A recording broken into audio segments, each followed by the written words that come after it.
초대합니다.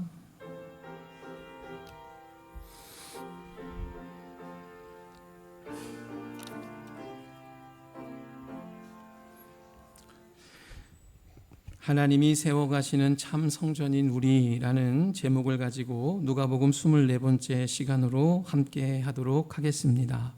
오늘 본문에 보게 되면 사람들이 감탄하던 성전 이야기로 오늘 본문이 시작되고 있습니다.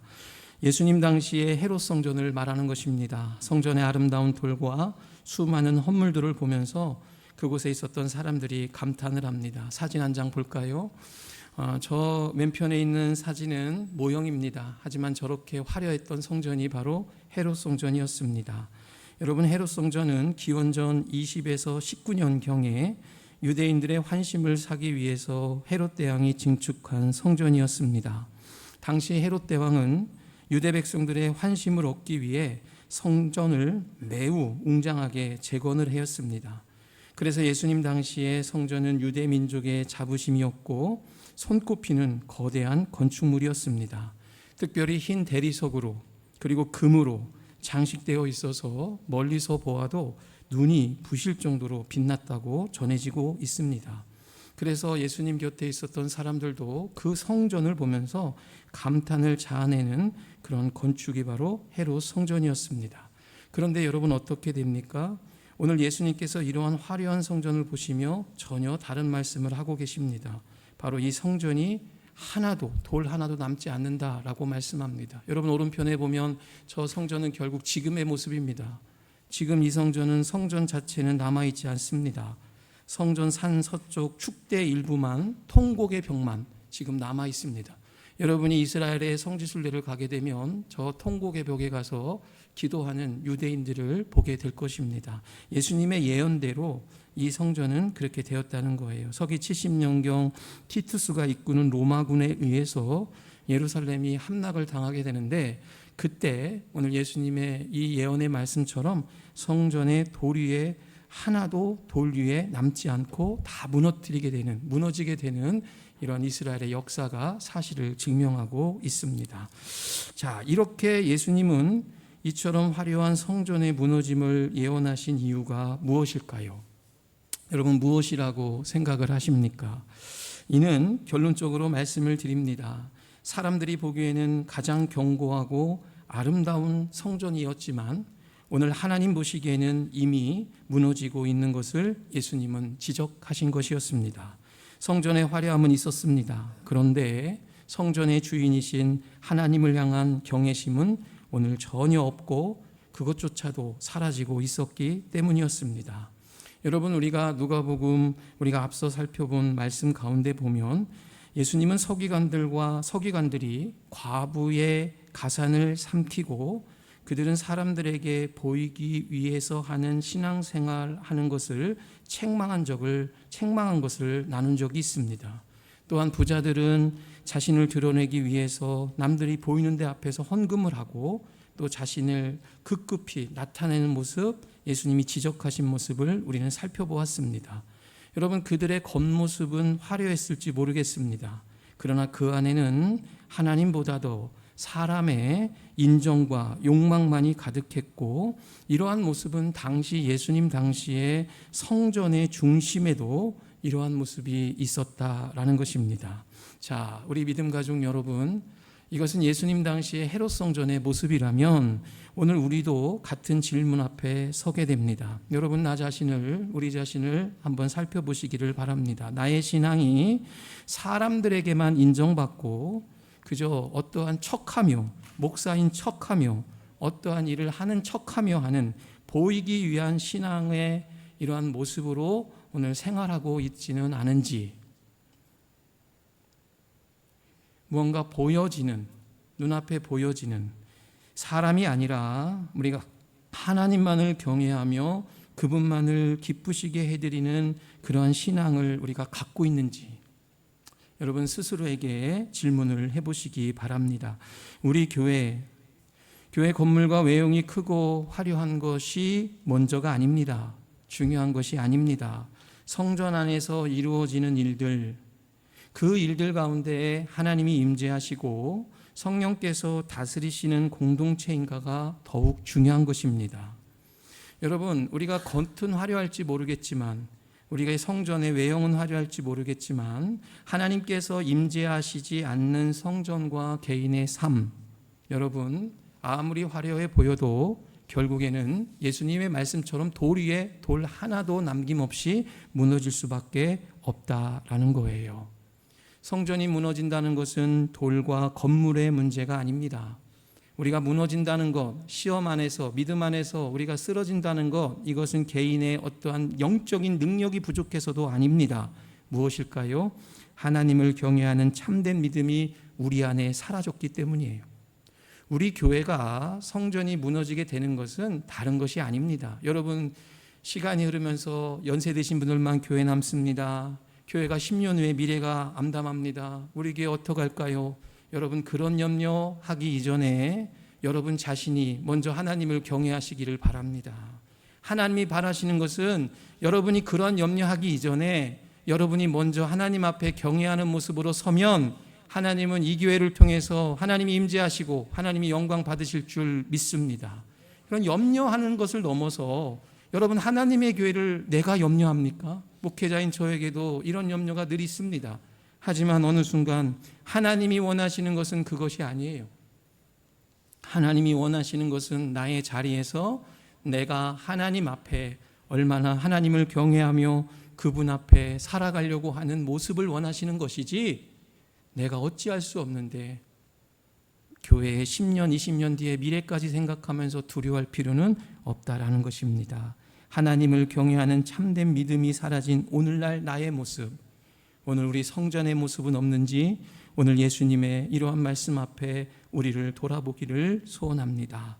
자, 자신들의 눈앞에서 이러한 화려한 성전이 무너졌다는 말씀을 들은 사람들은 예수님께 곧바로 질문을 합니다. 언제 이런 일이 일어나겠습니까? 또한 그 일 앞에서 무슨 징조가 있겠습니까? 라고 예수님께 그들은 묻습니다. 그러나 예수님은 그들의 물음 앞에 정확한 날짜를 알려주시지는 않으십니다. 대신 오늘 보면 8절 말씀 한번 볼까요? 미혹을 받지 않도록 주의하라. 많은 사람이 내 이름으로 와서 이르되 내가 그리하라 하며 때가 가까이 왔다 하겠으나 그들을 따르지 말라라고 말합니다. 예수님은 정확한 날짜, 우리가 원하는 정확한 시간을 말씀해 주시지 않고 대신 때가 왔다라고 하면서 자신들, 사람들을 미혹하게 하는 자들을 따라가지 말 것을 말씀하여 주고 있습니다. 사랑하는 우리 믿음 가족 여러분, 사람들은 종말의 때를 궁금해합니다. 그런데 예수님은 날짜보다 더 중요한 것을 오늘 가르쳐주고 있습니다. 그것은 바로 무엇일까요? 종말의 때가 아니라 종말을 살아가는 믿음의 자세를 예수님은 가르쳐주고 있다라는 것입니다. 인류의 역사 가운데 전쟁과 기근 그리고 전염병은 계속해서 반복되고 있습니다. 그러므로 오늘 성도에게 있어서 징조를 보면서 말세다라고 말하는 것보다 더 중요한 것은 이러한 시대 속에서도 변함이 없으신 하나님의 신실하신 약속을 붙들며 살아가는 것이라는 것입니다. 여러분, 그래서 바른 믿음의 성도는 종말의 날짜를 계산하는 사람이 아닙니다. 오늘 나에게 주어진 삶의 자리에서 나의 현실 가운데서 신실하신 하나님을 신뢰하고 바라보며 끝까지 붙들고 살아가는 자, 그들이 바로 올바른 믿음의 참 성도다라는 것입니다. 오늘날 수많은 거짓 사이비들, 모든 사람의 마음 가운데 있는 상처를 두려움으로 포장합니다. 그래서 자신들의 거짓 가르침을 믿지 않으면 무서운 심판을 받을 것이라고 협박을 합니다. 여러분, 이것이 옳을까요? 그러므로 우리는 두려움으로 오늘을 살아가거나 내일을 바라보는 사람이 아니라 오늘 나의 자리 그리고 나의 환경 가운데서도 어떠한 상황이라 할지라도 신실하신 하나님을 오늘도 신뢰하며 감사하며 찬양하며 살아가는 성도가 되어야 되겠습니다. 여러분, 이것이 종말을 기다리는 믿음의 자세예요. 언제 예수님이 오신대, 예수님이 이날 오신대, 예수님 저기 오신대, 여러분, 이것은 우리가 거기에 미혹돼서 쫓아가면 안 된다는 것입니다. 오늘 분명히 예수님도 말씀한다는 거예요. 나의 삶의 자리에서 오늘 하나님이 나와 약속한 신실하신 약속을 굳게 믿고 믿음으로 하나님을 찾고 나아가는 것, 그것이 오늘 우리에게 주시는 예수님의 가르침이다라는 것입니다. 예수님은 바로 이어 사람들에게 박해를 말씀하여 주십니다. 12절의 말씀입니다. 이 모든 일 전에 내 이름으로 말미암아 너희에게 손을 대어 박해하며 회당과 옥에 넘겨주며 임금들과 집권자들이 앞에 끌려가거니와, 이렇게 말하고 있습니다. 여러분, 마지막에 이런 믿음의 길 앞에 오늘 예수님을 따르는 십자가의 삶에는 반드시 대가가 있다라는 것입니다. 우리가 믿음 생활하면서 오늘 예수님이 말씀하신 이런 박해, 오늘 우리가 믿음 생활한다고 해서 감옥에 가거나 생명을 위협받는 경우는 우리 이 대한민국에서는 일단은 없습니다. 여러분, 믿음 생활한다고 여러분 생명 위협받습니까? 믿음 생활한다고 여러분 예수님 믿는다고 여러분 감옥에 가둡니까? 그런 경우는 우리 대한민국에는 없습니다. 그러나 여러분, 여기서 우리가 이 문자적으로만 해석을 하면 안 된다는 것입니다.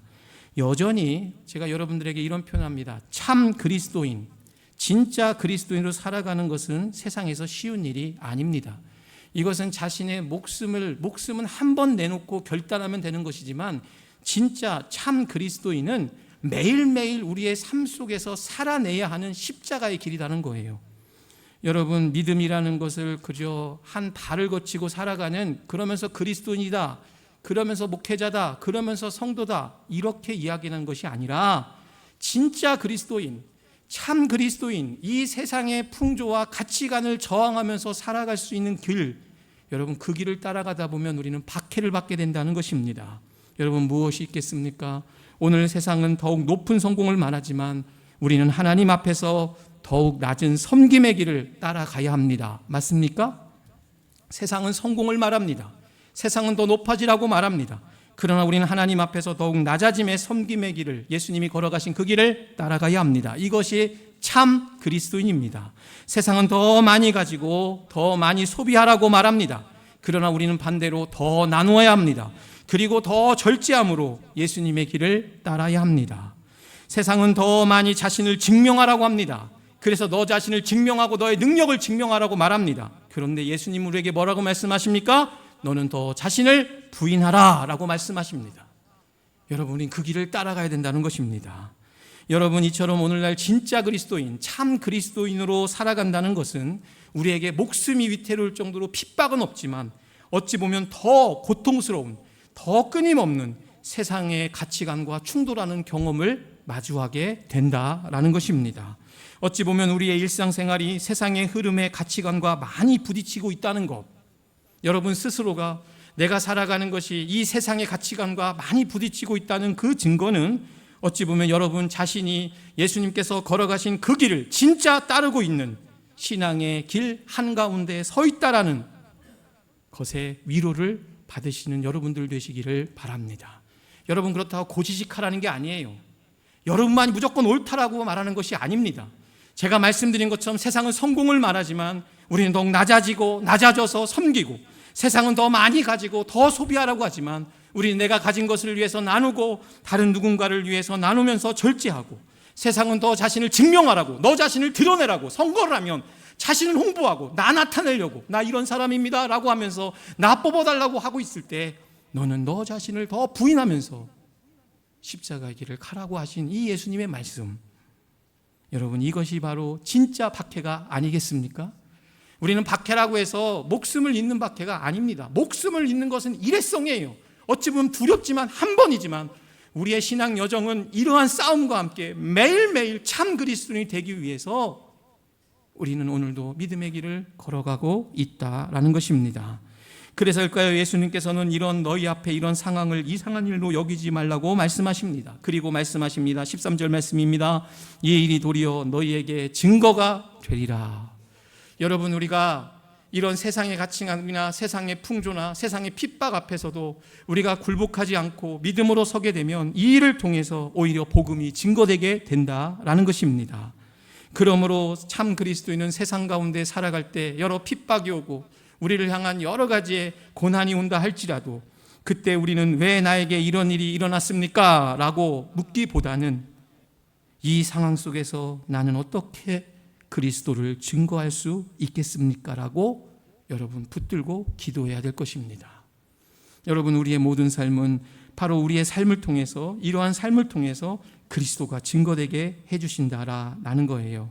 그리고 예수님은 19절에서 오늘 결론적으로 이렇게 말씀하여 주십니다. 너의 인내로 너의 영혼을 얻으리라, 이렇게 말씀하십니다. 우리의 인내로 너의 영혼을 얻으리라. 여러분, 믿음이라는 것 순간적인 열심으로 증명되지 않습니다. 여러분, 믿음 생활한다는 것 자신의 감정이 뜨거울 때만 믿음 생활하며 따르는 것이 아닙니다. 믿음이라는 것은 어려울 때 속에서도 끝까지 주님의 신실하신 약속을 붙들며 살아갈 때 진짜 믿음이 드러나는 것입니다. 그래서 참 그리스도인은 넘어지지 않는 사람이 아니에요. 우리는 넘어지지 않는 사람이 아니라 넘어질지라도 다시 일어나 주님이 먼저 걸어가신 그 길을 따라가는 사람일 것입니다.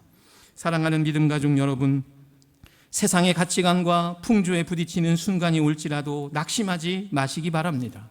그 길은 우리보다 먼저 이 길을 걸어가신 많은 믿음의 선조들이 걸어갔던 길입니다. 무엇보다도 예수님께서 먼저 걸어가신 길입니다. 그래서 오늘도 끝까지 인내하며 주님을 따라 최후의 승리를 얻는 모든 믿음의 성도님들 되시기를 바랍니다. 여러분, 오늘 이제 말씀을 정리해 보려고 합니다. 오늘 함께 살펴본 본문의 시작은 무너지는 헤롯 성전이었습니다. 그런데 결론은 무엇입니까? 오늘 어떠한 경우라도 우리는 믿음 안에 인내하며 무너지지 않는 성도의 삶으로 전개가 되고 있습니다. 오늘 본문의 시작은 무너지는 헤롯 성전이었다면 오늘의 마지막은 끝까지 마지막까지 이 믿음을 인내하는 성도로서 전개가 되고 있다라는 것입니다. 여러분, 오늘날 예수님께서는 돌로 지으신 성전을 무너뜨리셨지만 새로운 성전을 세우셨습니다. 여러분, 바로 그 성전은 외적인 건물이 아니었습니다. 바로 무엇입니까? 예수 그리스도를 믿는 바로 우리들 각자라는 거예요. 여러분, 예수님이 이 헤롯 성전은 무너졌지만 예수님을 통해서 다시 새로운 성전, 외적인 건물이 아니라 바로 우리들 각자가 성전으로 세워졌다라는 것입니다. 고린도전서 3장 16절 말씀 볼까요? 너희가 하나님의 성전인 것과 하나님의 성령이 너희 안에 계시는 것을 알지 못하느냐라고 말합니다. 너희가 하나님의 성전인 것과 하나님의 성령이 너희 안에 계시는 것을 알지 못하느냐라고 묻고 있습니다.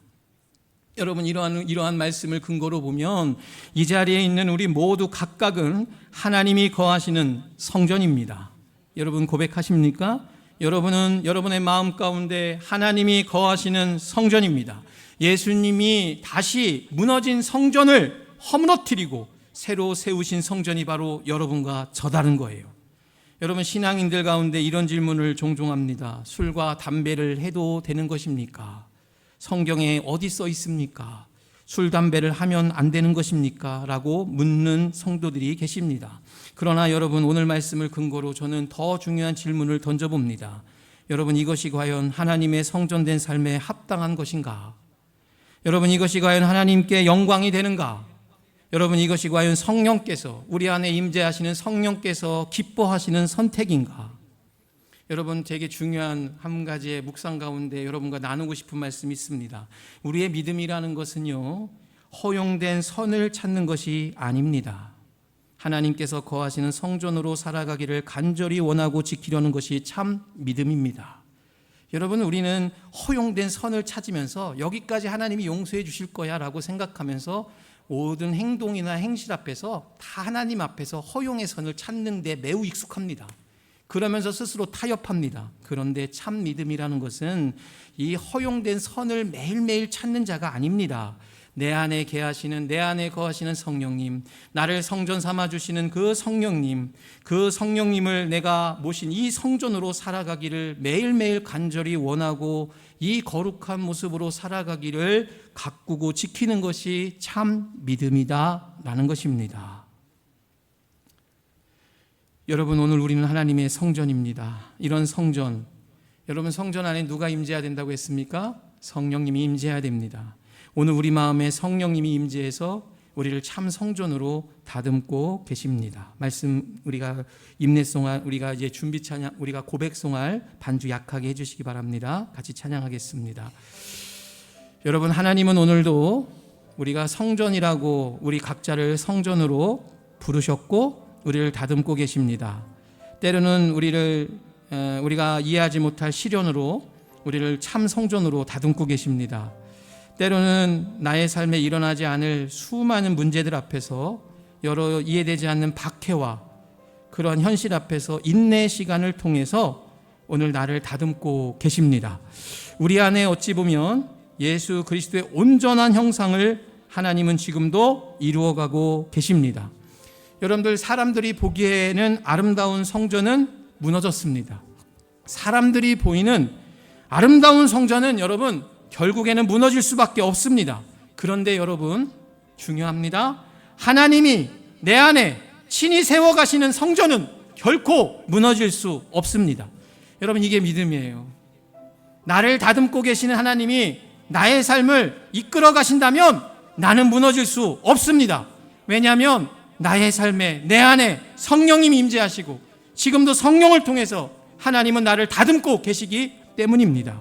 바라옵기는 우리 모든 믿음 가족 여러분, 여러분의 삶이 마칠 때 여러분 내 안에 거하시며 나를 다듬어 주셨으며 나를 세워주셨던 이 성령님을 여러분 끝까지 의지하시고 성령님이 내 안에 거하시는 삶을 살아가기를 고백하는 여러분들 되시기를 바랍니다. 세상에 보기에 화려한 사람이 되기보다 하나님께서 임재하시고 하나님이 기뻐하시는 영광의 성전이 되는 삶을 살아갈 수 있는 오늘 모든 믿음의 가족들 되시기를 바랍니다. 무너지는 세속의 성전의 마음을 빼앗기지 마십시오. 여러분, 눈앞에 보여지는 세속의 성전이 무엇이 있겠습니까? 여러분, 눈앞에 보여지는 세상이 가지고 있는 세상의 흐름, 세상에서 말하는 성공, 세상에서 말하는 높음, 세상에서 말하는 나를 피하라는 것, 이것에 마음을 뺏기는 것이 무너질 성전이에요. 그렇지만 오늘도 내 안에 임재하시고 나를 지금도 다듬고 계시고 나를 다시 세워가시는 오늘 그 예수님, 참 성전된 삶을 바라고 소망하며 살아갈 수 있는 우리 모든 믿음의 가족들 되시기를 바랍니다. 여러분, 어떠한 박해와 핍박이 우리의 믿음 생활 가운데 있을지 모르겠습니다. 여러분, 그러나 끝까지 오늘 예수님의 이 십자가의 가르침을 붙들고 지키며 하나님께서 아름답게 지어가시는 거룩한 성전으로 살아가실 수 있는 우리 모든 믿음의 가족들 되시기를 주의 이름으로 간절히 축원합니다.